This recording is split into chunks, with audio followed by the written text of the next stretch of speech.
At Leadership, we know small businesses give back a lot to the community in good times and during adversity, as we've recently seen. Small business owners give from the heart, and they give to address community needs in resourceful and sometimes creative ways. Today, I'm with one of those business owners. Hello, Marybeth. Hi, how are you? Thanks for joining me today. I reached out to you because you have a really unique offering that stood out to me. But before we jump into that, tell us a little bit about your property. I'd love to learn more about it. Sure.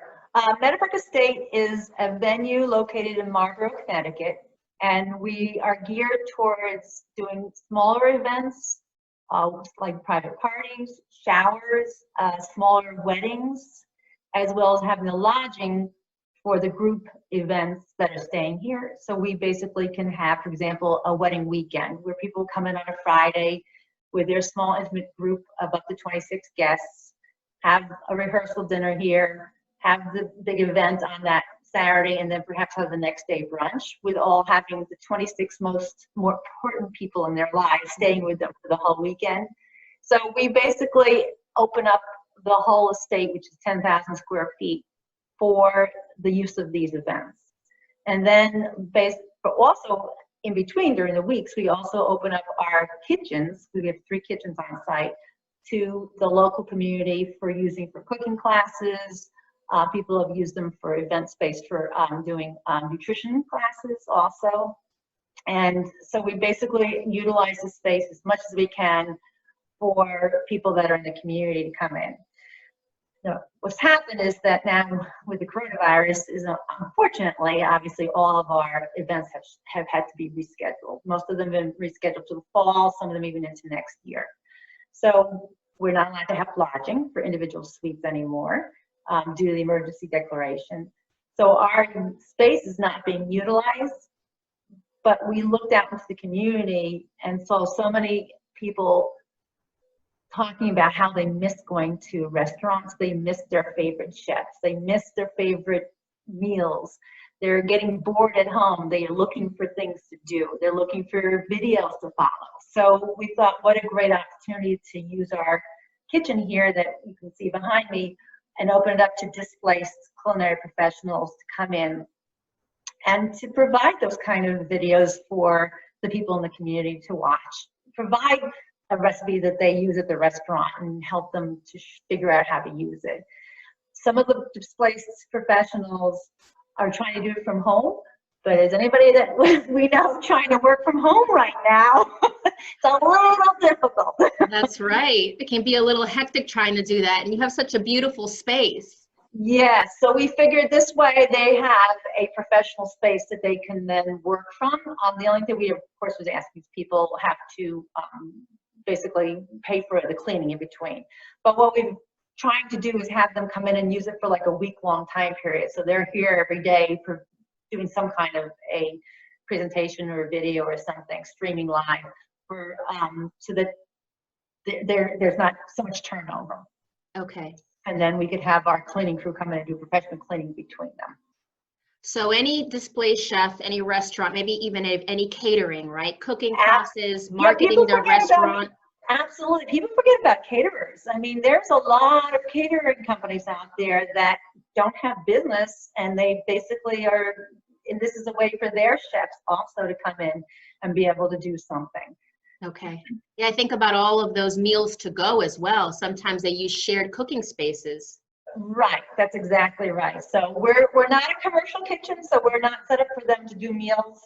We're really set up for streaming and for taping, whatever they want to do to be able to produce something to keep them fresh, to keep them in the community's eyes, and to market themselves. Okay. Because unfortunately, there might not be something for them to go back to, and so this gives them an opportunity to market themselves.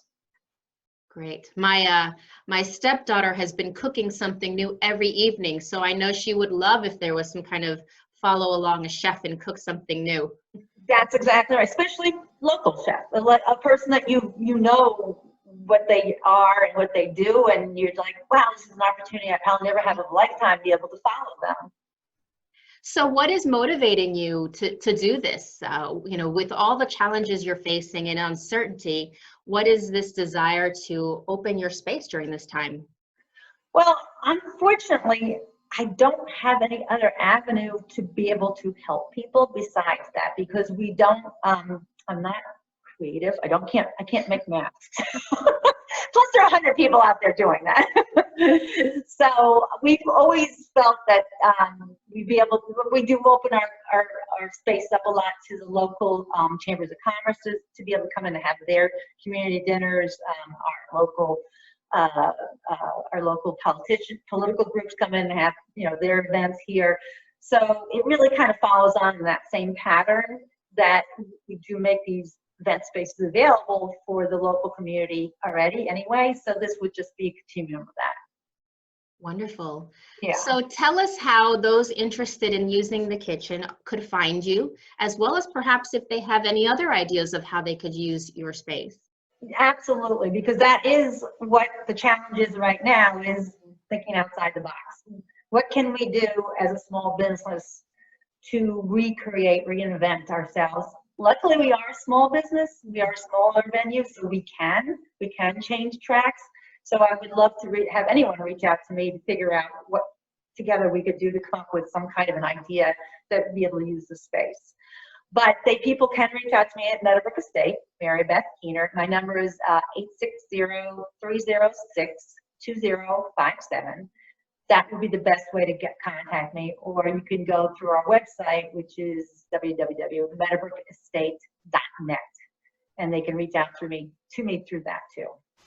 Wonderful. Well, it sounds like you've been very adaptive through this process and open-minded. Is there any kind of tip or lesson learned that you could share with other business owners in the lodging and hotel space of what you've learned so far?